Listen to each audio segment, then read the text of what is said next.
حدیثی عبدالله ابن عباس است. پیامبر صلی الله علیه وسلم روزی ایام تشریق یا نماینده فرستادن. بعضی میگن که حضرت علی بود. صائحا یصیح، یا آدمی دادگوینده رو داد میگفت، یعنی اعلام میکرد که الا لا تصوموا هذه الایام، ای مردم آگاه باشید این روزها هیچ کسی روزه ندارد. فانها ایام اکل و شرب و بیعال، این روزها روزهای خوردن و نوشیدن است.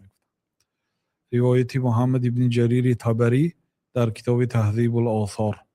و این حدیث از علی رضی الله عنه و از سعد ابن ابی وقاص و ابو هریره رضی الله عنهم آمده است. و این روایتی من خواندگی از ابن عباس است که پیامبر صلی الله علیه و نماینده فرستادند که اعلام کند که در این روز کسی روزه ندارد، چون که این روزها روزهای عید است. روز عید روزه داشتن منع است.